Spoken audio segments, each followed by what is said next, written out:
Pessoal, boa tarde. Inicialmente, eu gostaria de só relembrá-los que dá para fazer perguntas pelo Macadu, tá? Que é o aplicativo que você consegue achar pelo Google Play, pelo Apple Store lá. Porém, eu sei que tem pessoas que não gostam desse tipo de aplicativo, mas tem um celular com CyanogenMod ou com o replicante, que dá para baixar o direto ponto APK aqui embaixo, que o APK é o Android Package,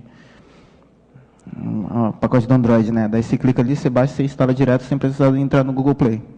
Porque, tipo, a gente está no evento de software livre, e o Google Play todo mundo sabe que é fechadinho ali, né? Então tem uma galera que está trabalhando com isso. Inclusive, eu já chamo amanhã, que vai ter uma palestra amanhã sobre replicante. Android livre, né? Como que você pega um celular, o S3, o Galaxy S3, como você consegue tirar o Android e instalar o replicante, que é mais livre do que o CyanogenMod. É um negócio só para quem gosta de mobile e tudo. Então é só você clicar aqui, ele baixa o APK e você instala lá, tá bom? Aí dá para ver a programação e dá para mandar a palestra, perguntas por lá.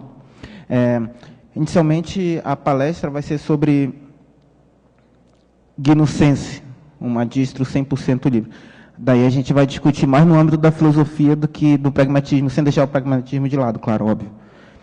Aí eu vou mostrar algumas coisas sobre o computador, sobre o Linux Libre e o LibreBoot, também só para fechar o pacote aí de liberdade de computação. A liberdade que eu falo não é gratuidade, todo mundo sabe, né? Que software gratuito não é software livre, e a gente vai falar bastante sobre isso. Inclusive, quem tiver algum tipo de pergunta, é só você interromper aí na hora que a gente já responde ou já troca uma ideia. Lembrando que esse tipo de palestra não é nem uma palestra, mas é mais um bate-papo assim, de conhecimento. Então, inicialmente, para falar sobre GNU-Sense, essa é a página, ó, você consegue acessar através do site gnusense.org. GNU-Sense se escreve GNWSENSE, que é GNU-Sense. Aí, fazendo um trocadilho ali, fica GNU-Sense. Porque você sabe que atualmente, no mundo contemporâneo, a gente tem vários sistemas operacionais. Tem o mais utilizado, que é o Microsoft Windows 10, 7.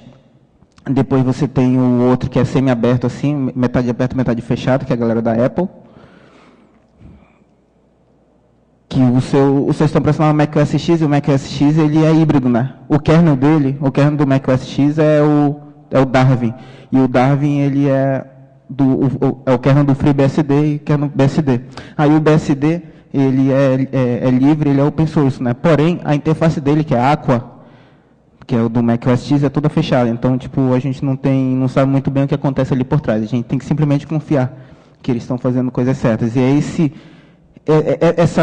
essa dúvida que existe quando a gente utiliza um programa de código fechado ou proprietário que não sai da cabeça, sabe? Será que eles estão fazendo alguma coisa? Será que não está? Tem uma galera que confia que não está fazendo nada, mas só que pessoas tipo, que tem sempre o pé atrás com tudo, que nem eu, assim, que nem muita gente daqui do evento, fica meio juridicamente estável, assim. E aí dá para fazer alternativas, né? O GNU-Sense, ele faz parte das 9 homologadas no projeto GNU. O projeto GNU é um sistema operacional que foi a ideia de fazer um sistema operacional 100% livre de fato, assim. Não é só livre de gratuito, porque, eu posso baixar lá, eu posso baixar, por exemplo, um programa que é freeware, só que eu não posso modificar, não posso nem copiar para outras pessoas. Ele é livre para eu usar, mas só que se eu quiser ganhar grana com aquilo, eu não posso. Vou dar um exemplo, por exemplo, é o AutoCAD, eu acho. Se você baixa o AutoCAD e você não paga licença, e você vai querer fazer um produto e começar a ganhar dinheiro com o AutoCAD sem pagar, por mais que ele seja freeware, assim, a versão básica dele, aí você está sendo juridicamente fora aí da lei. Aí o software livre, ele te permite fazer as 4 coisas. A gente está no evento aqui só para contextualizar. A gente pode pegar um programinha, um programa de controle de estoque assim, via GPL, que é General Public License, a gente pode utilizar para qualquer fim, a gente pode modificar, a gente pode estudar o código, a gente pode distribuir o código como a gente quiser, ganhando dinheiro ou não. Tem muita gente até que pega o código assim faz uma nova interface e revende, tem gente que compra, assim, nem sabe que é um software livre, né, que está ali por trás. Então, fechou. Aqui o projeto GNU, se você coloca GNU/distros, ele vai entrar aqui em algumas cláusulas algumas cláusulas sim, do que é uma distribuição livre, de fato. Aqui ele fala free, e aí que vem a confusão, né, no termo ali. A galera fala de free, só que free lá nos Estados Unidos é grátis. Mas só que como é que é livre em inglês? Não sei. Não tem outra palavra para designar livre que não seja free, então como é que a gente consegue fazer? Tanto é que a galera está falando livre agora no aspecto de espanhol, assim, que é libre. É grátis e livre, perfeitamente. Por isso que tem LibreBoot, LibreOffice, Libre isso, Libre aquilo, porque é mais de fato, assim.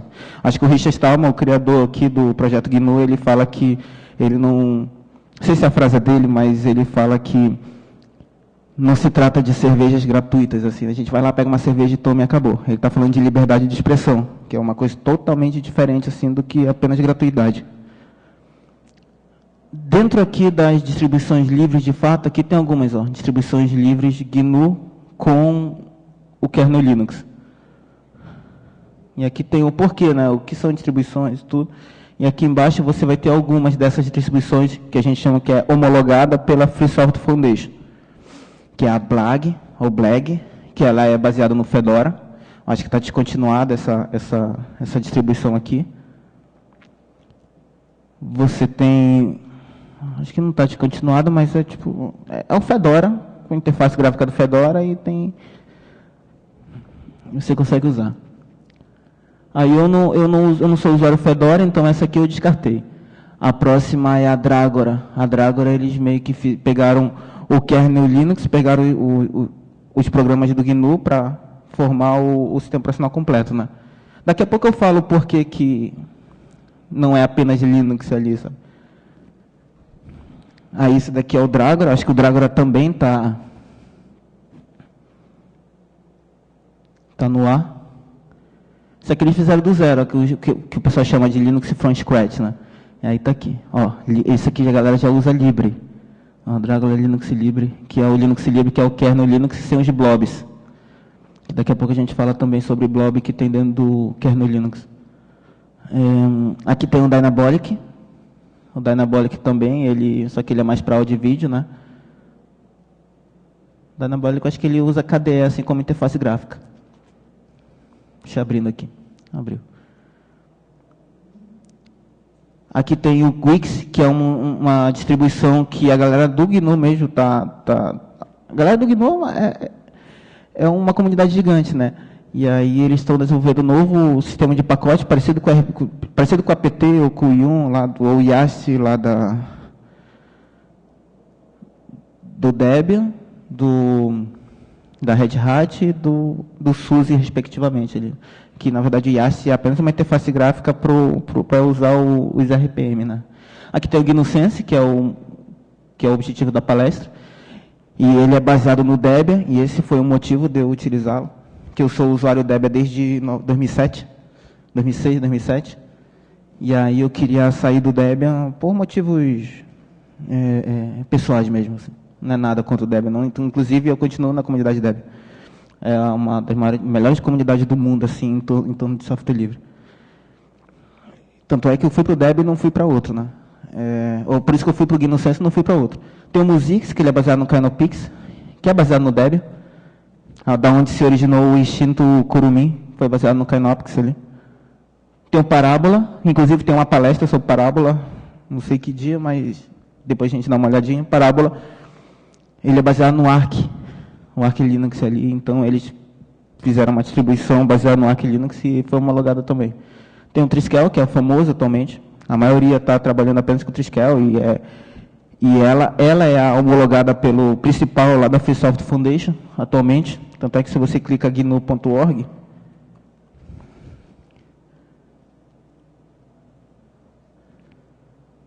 gnu.org, bem aqui embaixo tem uma distribuição, ó. E essa distribuição verdinha aqui que está atrás é o Triskel.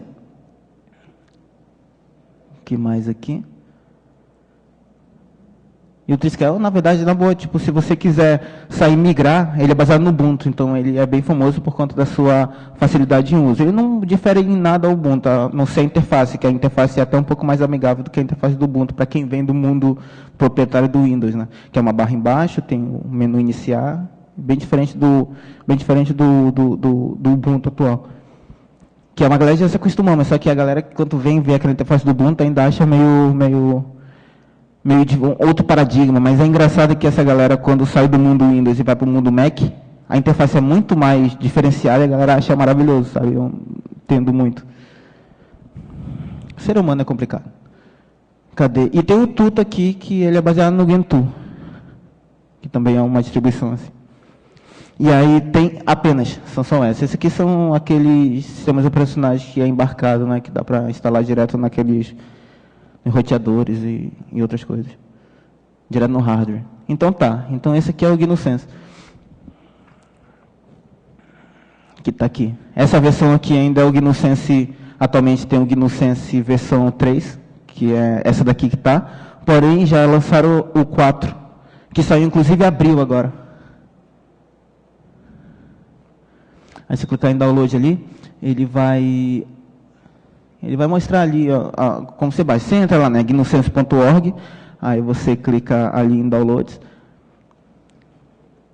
Eu não sei o que aconteceu, porque depois que eles alteraram lá o site, que fica lá em Singapura, esse servidor aqui, eles alteraram lá e por algum motivo ficou lento o Apache lá no meio. Enquanto não abre aqui, vamos fazer outras coisas. Então é isso. O que eu vim falar aqui foi apenas... Esse sistema operacional que eu estou usando aqui é o GNU Sense. Eu estou rodando ele numa máquina que custou R$200, que é um IBM ou Lenovo X60, que é uma versão de um computador que não tem nem touchpad, só tem aquela bolinha vermelha embaixo, assim, do meio. E esse computador aqui, daqui a pouco eu falo também o porquê de eu usar esse computador aqui. Tem dois motivos bem óbvios.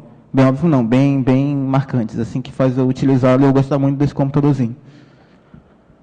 Aqui tem os instaladores, ó. Aqui é com o Gnome, já é o Gnome 3.2, já é o Gnome 3 ali. E ali tem a arquitetura 32 bits, 64 bits, que é o padrão do GNU Sense, é o Gnome, né? E aqui tem para o Ilong, para o Lemote, para quem tem aquele computadorzinho que foi criado na China. Não sei se vocês já viram um computador pequenininho, que a galera da China desenvolveu o hardware todinho dele, até o processador, e eles liberaram todo o esquemático livre, assim, o hardware livre, para você baixar e você mesmo fazer na sua casa. Claro, como eles fizeram o processador do zero, é muito lento. Tanto é que atualmente o pessoal está mais usando esse daqui porque ele é um processador Intel livre e é um pouco melhor. Então é isso. O GNU Sense, só deixa eu mostrar o GNU Sense. O GNU Sense não tem muito o que diferenciar de outro sistema operacional. Ele é o Gnome. Vamos só ver aqui qual que é o sistema de arquivo. Sistema de arquivo, detalhes. Ó, ele é o Gnome 3.4.2, desculpa, eu falei 3.2 naquela hora. Ele está rolando num computador com 3 GB de memória RAM. Ele tem um acelerador de vídeo ali, é um 32 bits. Tem atualmente eu estou rodando com SSD de 120 GB, que eu troquei o HD dele e coloquei um SSD. Por isso que ele aparenta ser um pouco rápido, e na verdade ele é rápido. Ó, eu vou abrir o sistema de arquivo dele.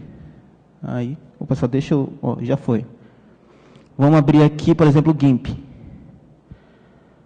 Está abrindo. E foi. Abrir aqui o LibreOffice. Só deixa eu recuperar aqui uma palestra que estava rolando ali ontem. E foi, sabe? Tanto é que, ó, deixa eu abrir, por exemplo, o TextMaker, que é para instalar Tech e tudo. Ó, já abriu. Ele aparenta ser rápido, e aqui tem o GNU IceCat, que é do projeto GNU também. Esse aqui já demora um pouco, porque ele é um pouco mais até que não demorou tanto.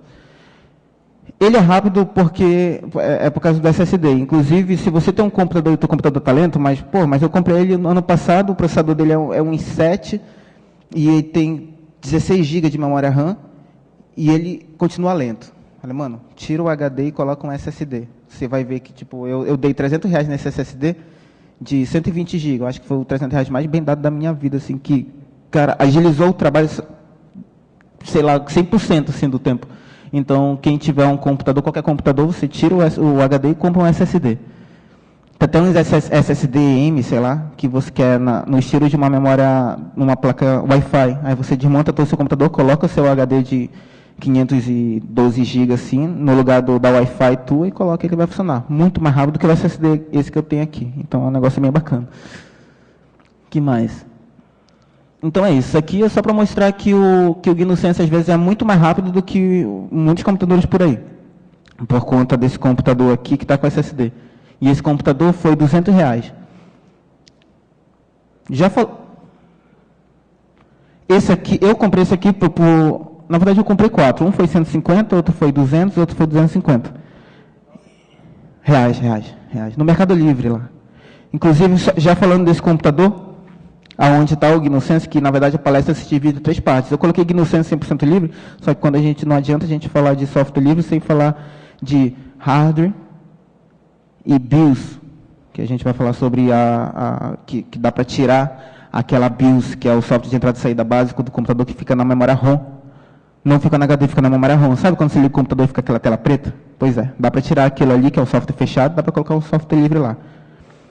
Então, vamos falar desse também. E eu vou falar também sobre Linux Libre, que é o Linux 100% livre. Apesar que o GNU Sense já vem com kernel 100% livre, de fato, a gente vai mostrar o projeto do GNU América Latina.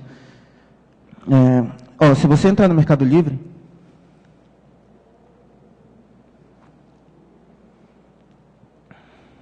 e você digitar assim, ó, Lenovo, ThinkPad, não fazendo propaganda, né? Se bem que a IBM está ali. Só que você sabe que a IBM vendeu o departamento de desktop para a Lenovo. Por isso que a Lenovo tem um monte de Lenovo parecido com os IBM antigos, assim. E o IBM, na boa, era muito bom quando era IBM, assim. Depois de um tempo eu usei os Lenovo, assim, é meio, sei lá, deu uma caída deu uma caída ali de qualidade um pouco. Ó, X60, que é isso que eu estou usando aqui. Vamos ver se aparece algum computador para vender. Eu já vou mostrar por que é tão barato assim. Ó, esse aqui você compra por 279, ó. Eu dei uma aumentada. Esse aqui foi 250, ó. Às vezes ele vem sem HD, mas você fala assim, tipo, vou comprar um SSD mesmo, eu já tenho um HD lá em casa. Tipo, você mexendo aqui no Mercado Livre, de vez em quando você acha um bem baratinho, assim. Aí você vai lá, chora com o cara faz mais barato ainda. Fala, porra, mas é velho, é antigo. Aí o cara vai baixando, assim, o preço. Ó, é esse aqui, ó. Esse aqui foi 279, acho que esse aqui vem com HD também. 249... 239, então essa é a média. Só explicando o porquê desses dois aqui. O primeiro motivo é que, desculpa, não me apresentei, meu nome é Welton Costa, atualmente eu estou como professor lá na UTFPR, Universidade Tecnológica Federal do Paraná, campus Francisco Beltrão. A UTFPR é a única universidade tecnológica do país que foi um Cefet que se transformou em universidade, né? Por isso que quando você vai em Curitiba, você fala em UTFPR, ninguém conhece. O UTFPR, não sei. O Cefet. O Cefet ali na Festival, ali perto do... Então, tipo, o Cefet ainda é uma marca muito, muito forte, assim, lá em Curitiba. Ninguém conhece por UTFPR. Mas só que eu fui para outro campus, que tem uma mistura por exemplo, atualmente meu doutorado está em inteligência artificial, né? Mas só que eu estou aplicando na educação. Então, eu entrei na parte de licenciatura em informática que tem lá no campus de Francisco Beltrão. E quando a gente trabalha com educação, que é a parte humana da parada, assim... a gente trabalha muito com crianças tipo da escola pública mesmo, assim, que é a problemática ali, né, tipo da questão de poder aquisitivo e tal. Aí você chega com um computador grandão assim, tipo, R$3.000, o menino fala assim, porra, mas eu não tenho dinheiro para nada, assim, ainda mais para comprar esse computador gigante de R$3.000. A gente chega e fala assim, olha, eu estou usando esse computador aqui, que é um X60, e ele custa em torno de, você procurando mais assim, chega até uns 150, R$200. 250 que seja, aí o menino já fica pensando assim, um menino, um molequinho assim de 8 a 13 anos, 14, 15 anos assim, ele começa a falar assim, poxa, então, sugiro você ir lá nessa casa da tua mãe, da tua avó, da tua tia, começar a capinar, sei lá, tipo, levar o lixo para fora e ela vai te dando R$1, R$2 todo dia, ou toda semana, ano que vem tu compra um desse daqui. Aí, tipo, ele já vê uma esperança ali, já por mérito próprio, assim. E isso daí a gente trabalha bastante fazendo palestras em escolinhas por aí e falando esse tipo de coisa. E aí esse computador eu mostro para todo mundo que eu programo, faço as paradas tudo por aqui, sabe?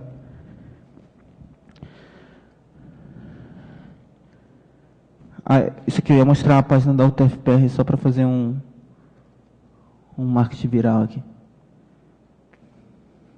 Ó, isso aqui é a página da UTFPR lá da minha cidade. Minha cidade não, porque esse sotaque maluco eu não sou do Beltrão, né, lá do Paraná, daí. Eu sou lá do Pará. Aí eu fui fazer mestrado lá em Curitiba, aí consegui um concurso lá, daí eu fui lá, eu estou trabalhando por lá e fazendo essas coisas. Cidade de Santarém do Pará.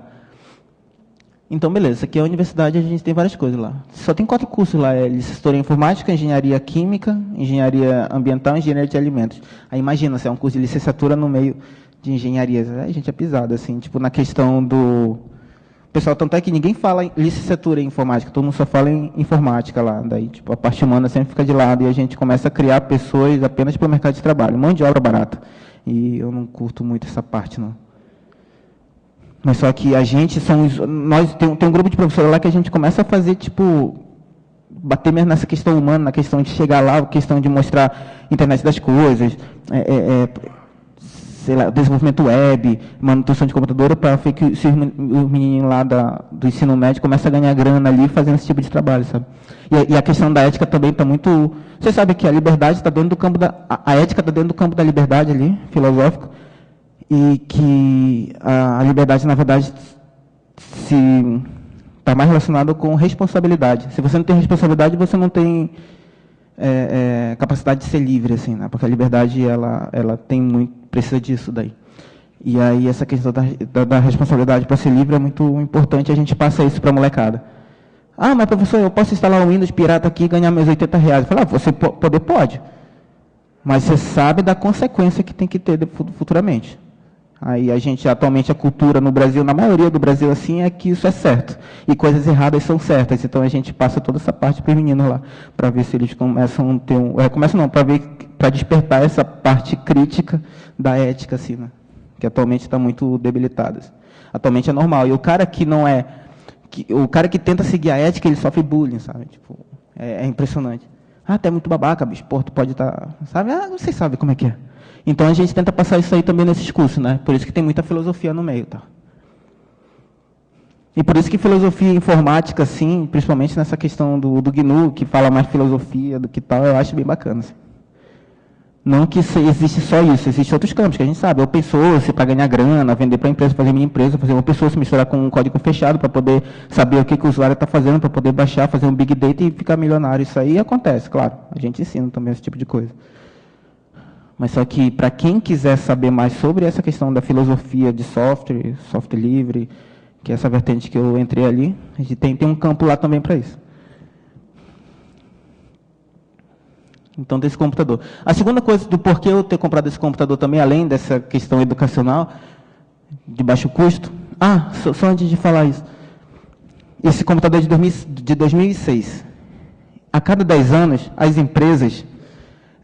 tem o parque tecnológico. Tem uma empresa que compra 20 computadores e dão para os seus funcionários. Os funcionários vão ficar andando. Tanto é que a IBM tinha parceria empresarial. Ele vendia os computadores para empresas por aí. E aí por isso que tem muita gente que pessoas que têm IBM, Lenovo, assim, geralmente é institucional, né? São empresas. A cada 10 anos eles renovam o parque tecnológico deles. Então eles vão pegar esses computadores aqui, porque é velho, pegam esse de 2016, 2017 e vão entregar ali. E o que eles vão fazer com esses computadores? Vender na internet, baratinho, porque é velho, ninguém vai querer. É aí que entra a nossa. Então, esse ano, para o ano que vem, eu acho que vai ter, não sei, depois da crise, talvez, eles vão pegar isso daí e vai ter um boom de computador desse na internet. Então, para quem quiser estudar essa parte de liberdade 100%, acho legal. Liberdade de software 100%, pelo amor de Deus. Tipo, eu já vi vários debates assim, da galera falando, tu fala muito de software livre, mas eu sou livre para escolher o que eu quiser. Eu falei, meu irmão, a gente não está falando de liberdade no termo geral, a gente está falando de liberdade de software especificamente ali. Sabe? Não é liberdade, porque ninguém tem a capacidade de trabalhar com liberdade e modificar a liberdade de nenhuma pessoa. O livre-arbítrio está aí e cada um tem suas escolhas aí, então isso aí ninguém interfere, na verdade a gente passa longe disso. A gente fala de software livre, né? Software. Então vai ter esse boom aí. E por que eu escolhi esse computador? Se você entrar na internet e colocar libreboot.org, vai aparecer um servo ali. Ó. Eles já mudaram o nome, antigamente era só LibreBoot, agora é GNU LibreBoot. Aqui tem o pessoal fala, é viadinho, tem que matar viado, tal, viado não presta. Tem muita gente que pensa assim, né? Mas tipo, é apenas um símbolo, né? É um servo. Aí, bem aqui, ó. O que é o LibreBoot, afinal? Vocês sabem que o computador ele tem a memória RAM e a memória ROM. A memória RAM e a memória de armazenamento, né? Tem a memória que é HD, pendrive e tal. A memória RAM é a memória principal, é a memória RAM ali, a DDR ali. E aí tem a memória ROM. E a memória ROM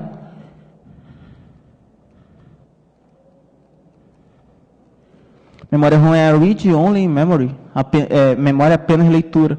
E nessa de apenas leitura, ó, isso aqui é a memória RAM e essa aqui é uma das memórias ROM.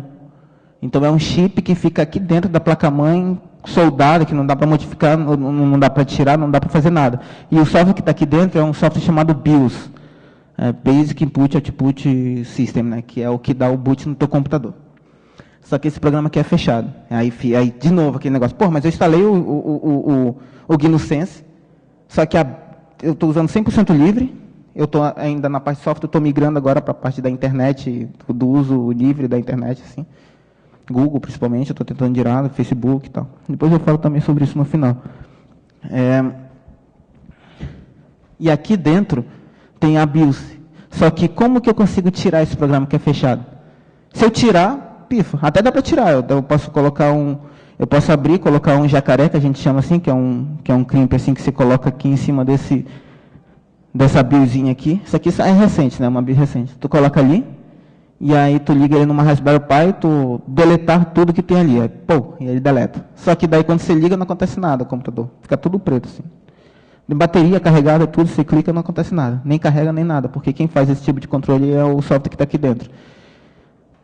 Por se tivesse uma alternativa para tirar essa BIOS e colocar uma BIOS livre ali dentro, seria maneiro. E é isso que a galera da engenharia da computação e a galera está fazendo lá, espalhado pelo mundo, que é o projeto LibreBoot. Na verdade, o LibreBoot nasceu dentro desse projeto aqui, ó.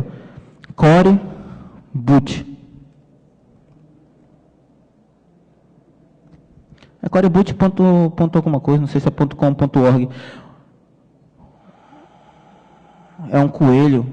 O coreboot, você sabe a empresa Google, marca registrada, empresa Google. A empresa Google, ela fez uns computadores chamados Chromebooks. São uns computadores pequenininhos assim para concorrer para fazer concorrência lá, né? Com um sistema operacional próprio chamado Chrome OS. Que você liga lá, aí você tem que fazer o login lá. Login senha, que é o seu e-mail, que ele já baixa tudo do seu computador e tal. Enfim, eu tenho uma crítica sobre o Google, por isso que eu estou saindo assim, mas essa parte é interessante de falar apenas pelo boot dele é muito rápido. Você liga ali o Chrome, ele já inicia, já vai direto. Falei, caramba, como é que ele fez isso, né? O Core Boot. O Core Boot é uma galera que faz. Só que isso aqui é uma BIOS também livre em parte, ele é open source. Você sabe que a diferença de open source e software livre é uma diferença bem tênue ali. O Core Boot, ele tira uma BIOS e coloca essa BIOS do Core Boot. Você liga, ele é muito rápido. Liga, já entra assim. Só que tem trechos dentro do Core Boot que são fechados. Que uma empresa pode chegar e falar assim, o Google pode chegar e falar assim, olha, tá aqui, o Core Boot é muito legal e tudo, mas coloca esse programa binário aqui dentro, que ninguém sabe que tem dentro. Aí você coloca. E aí, o pessoal do Core Boot, ok. Mas só que se tu quiser colocar esse código fechado no meio, ok também. E aí vai lá no programa da pessoa, na BIOS da pessoa. Agora ninguém sabe o que esse programa faz. Inclusive, só para falar um pouquinho sobre essa diferença entre software livre e open source, para quem conhece a história da informática, assim, da computação, o software livre nasceu em 83, praticamente 84, software livre de maneira organizada pelo projeto GNU ali, da Free Software Foundation, com Richard Stallman, em que ele tem que, a cota de liberdade que eu falei, né? Eu tenho que usar, eu tenho que ler o código, eu tenho que editar o código, eu tenho que distribuir o código. Isso daí é o básico, né? Se não tiver uma coisa dessa, não é software livre. É outra parada que não é software livre. Aí vem o Open Source 97, que eles queriam vender. A galera já entra no Linus Torvalds, já chega no John Madog, já chega na galera daquele Eric Raymond lá, que fez o Cadetral e Bazar, que é um artigo bem legal, assim, que fala sobre o desenvolvimento de software livre na época. E o cara do Debian, que naquela época era o cara da Pixar, que estruturou o Debian depois que o Ian Murdoch saiu, assim, que o nome dele era o Bruce Perens. O Bruce Perens chegou, junto à galera e falou assim, mano, a gente não está conseguindo fazer mercado com esse nome Free Software, não. Porque isso está no documentário Revolution OS, falando na própria boca do Ian Murdoch. O Ian Murdoch não, o Eric Raymond, ele chegava e falava assim, olha, vou vender esse programa aqui para ti, para a empresa, né? A gente tem um software, assim, um sistema profissional, é um free software. A empresa olhava assim para ele e falava assim, free software, free é gratuito, nada que é gratuito presta, não quero. Então, tipo, eles não fechavam o negócio por causa dessa falta de conhecimento dele, né? Não, mas veja bem, não é livre de grátis, não é free de grátis, é free de livre. Tá? Até explicar, a empresa já vazava. Aí ele falou, a gente precisa mudar a porra desse nome. Aí mudaram o nome. Pegaram o software livre, mataram o software livre, praticamente assim, e fizeram Open Source. É o chamado Open Source Initiative. OSI. Open Source. Isso aqui é um movimento em paralelo, atualmente é paralelo ao software livre. Tem o software livre, do software livre 97, se desmembrou o Open Source. Acho que é o primeiro ali.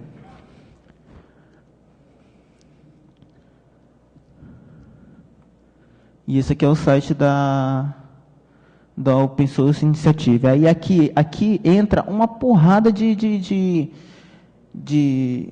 empresas que a gente considera como software livre, mas na verdade eles são open source atualmente. Que é mais mercado, né? Mercado. Para você, open source, inclusive quando eles mudaram o nome lá de free software para open source, eles chegavam lá na empresa e falavam assim, olha esse programa, ele é open source. Aí a empresa fala assim, porra, mas como é que funciona esse open source? Não, é porque o código, a gente está entregando para você o código, para você fazer o que você quiser. Falei, cara, que ideia maravilhosa, cara, não sei o que, mas era a mesma coisa do free software, mas só que eles só mudaram o nome. E aí, inclusive, o Eric Raymond falou assim, eu nem sabia que aquele software era o mesmo software e as mesmas pessoas que estavam tentando vender para eles, que eles falavam que não prestava, não sei o que. Olha só para ver que apenas uma palavra, a palavra é muito importante, né? Uma palavra já mudou toda uma cultura, assim, de tecnologia um tempo atrás.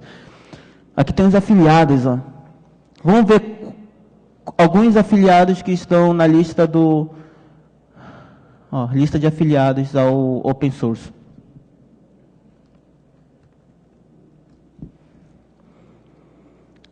Vamos ver algum grande. Big Bully Bundle, que é não, esse aqui.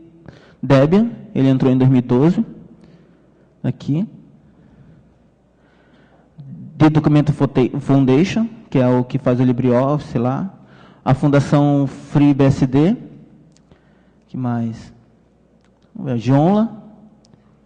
Linux Foundation, claro.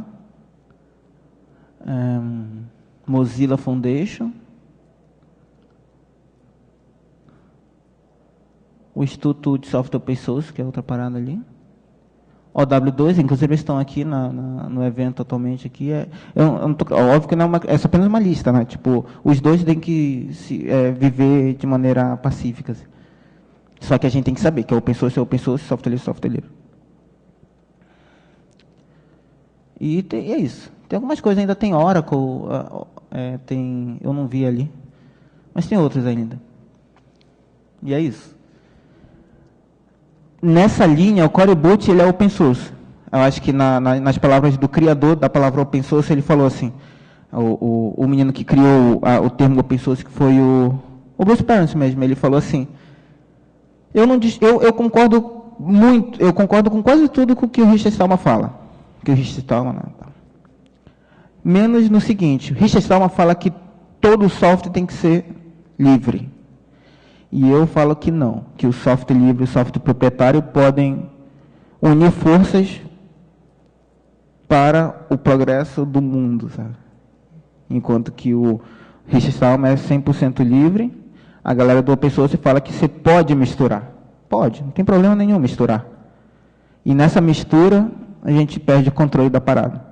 Enquanto que a gente fala, se você usar 100% livre, você sabe 100% o que está rolando ali. Porque você pode baixar o código, ver lá e se você conhece C, Python, Java, sei lá, você pode ver que realmente não acontece nada. E é isso que é o que se trata o 100% livre. O software livre que começou em 83, que se persegue até hoje. Mas com essa ruptura em 97, deu esse quebra-pau que acontece até hoje aí. Claro, eu não estou falando que eu uso open source, software livre, mas só que sempre que é possível, eu tento tanger sempre para o software livre, tudo do GNU. Enquanto que o open source é do Linux, do kernel Linux, que mistura as paradinhas também, e o GNU é o 100% livre. E o porquê que é GNU mais Linux, ou GNU barra Linux? Porque sempre tem aqui, ó, porque que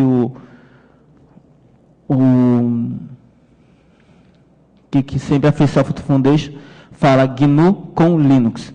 Porque você sabe que o sistema operacional, segundo o Tannenbaum, no seu livro Sistemas Operacionais Modernos, lá de 83, sei lá, que nunca mudou ainda até hoje, o Linux é um kernel. E um kernel é o que faz a comunicação entre o software e o hardware. É o que manipula o HD, é o que manipula o drive de vídeo, é o que manipula a entrada e saída de periféricos, é o que manipula toda essa parte de hardware. Mas se você for parar para pensar, o Linux, como é um kernel, ele não faz nada. Se não der instrução para ele, ele fica parado. Então, ele é apenas uma parada que fica entre o kernel e o sistema operacional de alto nível aqui. Ou entre o hardware e o sistema operacional de alto nível. Então, ele é um kernel, é uma camada. Você não consegue usar o Linux sozinho. Por isso que o kernel Linux. Por isso que aí é o errinho quando a gente trata o sistema operacional todo como Linux. O pessoal fala assim, porque GNU com Linux barra Linux é muito chato de falar. Aí é melhor falar só Linux, que pelo menos tem um X, é melhor. Fala, mas beleza. Mas você tem que entender que, pelo menos isso, muita gente fala sem saber, mas só que existe isso daí. E também, o que é o GNU afinal? O GNU na época, por exemplo, o Linux foi feito em C, o kernel, todo mundo sabe disso. O que o Linus Torvalds utilizou para compilar o kernel que ele estava fazendo? Como ele pegou o do C e transformou para executável? Ele não ia fazer isso se não tivesse um compilador. E o compilador que ele utilizou foi um compilador livre. E o compilador livre que ele utilizou, que não era gratuito, e ele podia modificar o compilador se ele quisesse e tal, foi o GCC. O GCC é do projeto GNU. Foi feito primeiro, o projeto da Free Software Foundation era fazer um sistema operacional completo, kernel, tudo. Só que para fazer o kernel, ele precisou fazer o compilador. Então ele primeiro fez o compilador, depois ele fez outras coisas, para quando ele ia começar a fazer o kernel dele, o Linus Torvalds já tinha feito, já tinha liberado, então eles juntaram. Inclusive, também o GNU ele optou por fazer uma arquitetura diferenciada do kernel dele, que era microkernel, que é outra história já. Enquanto que o Linux é monolítico, é igual ao Unix da vida lá. Aí o GNU veio com o GCC, mas não só o GCC. O Linux é liberado via GPL, que é GNU Public License, que é a licença para distribuição livre, assim, mantendo o nome do Linus Torvalds ali, que é já a questão jurídica. E também, sabe o terminal? Quando a gente abre o terminalzinho aqui, ó. Esse terminal. Terminal, se eu digitar é por aqui. Antigamente, os sistemas operacionais, naquela época, era tudo por aqui, né? Era tudo via terminal, não existia interface gráfica ainda. A interface gráfica só veio surgir com o projeto KDE, que estão aí também, fazendo 20 anos nesse ano. O projeto KDE é uma das maiores comunidades de software livre do mundo. E logo depois, só que inicialmente o KDE não era 100% livre, tinha o projeto Qt, que ainda era fechado, que era da Nokia. Depois chegou lá o menino que fez o Gnome, e era 100% livre o Gnome. Por exemplo, aqui tem um terminal. Esse terminal aqui, se eu der isso aqui é só um emulador, mas se eu der um Ctrl Alt F3, vamos ver se aparece aqui. Não, acho que não vai aparecer. Vai lá em cima.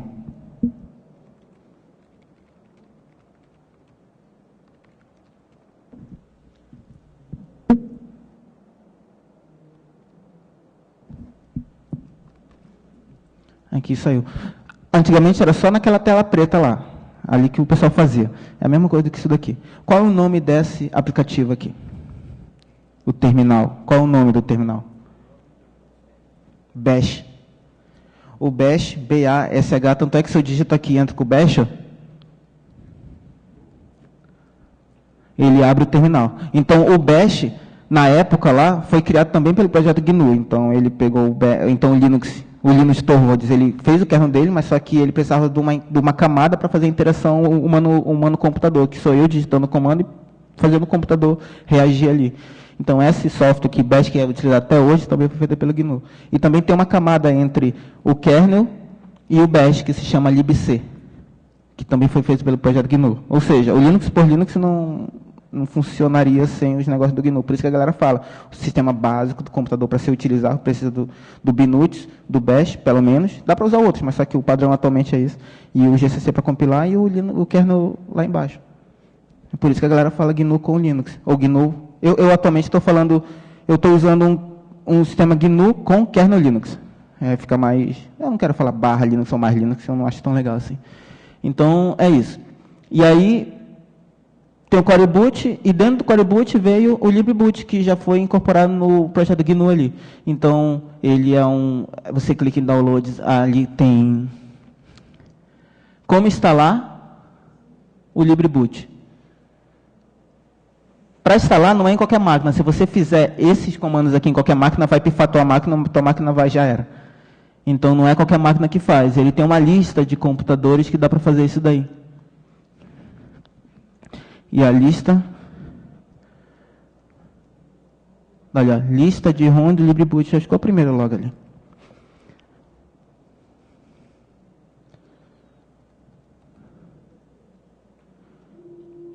Poxa, que pena. Só deixa eu ver aqui onde é que está. Aqui tem download, aqui tem como instalar, ó, como doar, como instalar, instale o LibreBoot, tem lista de compatibilidade. Lista de compatibilidade são os computadores que são compatíveis ali, né, para 5 minutos. Eita. 12h40, né? 12h50, né? Então aqui tem alguns computadores, ó.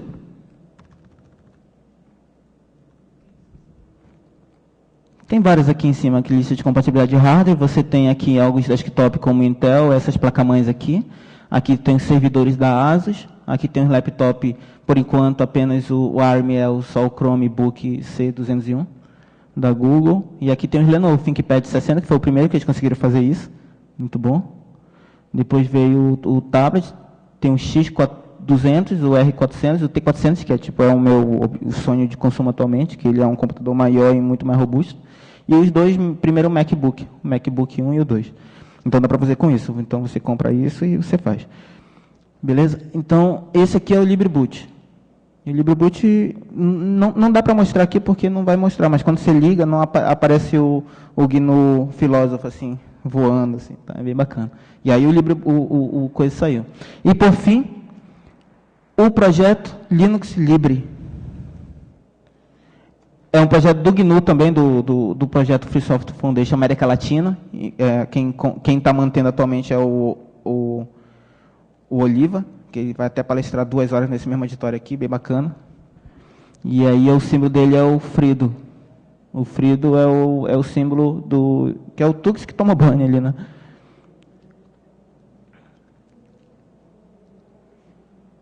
Então é isso. Aí, para instalar isso daqui, você tem que entrar lá no site, colocar no repositório do GNU Sense, que é Debian. Aí você dá uma apt-get install Linux Libre e dá um Enter e ele vai instalar.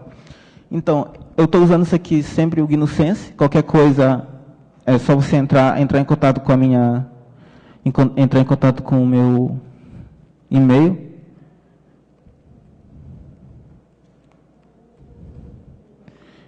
E essa palestra foi apenas para mostrar as alternativas. A gente vai ter também o Triskel e a gente vai ter também o Parábola, que são 3 daquelas distribuições que vão estar circulando aqui no feed. Se você gosta de Ubuntu, vai para o Triskel. Se você gosta de Debian, vai para o GNU Sense. Se você gosta de Arch Linux, você vai para o Parábola.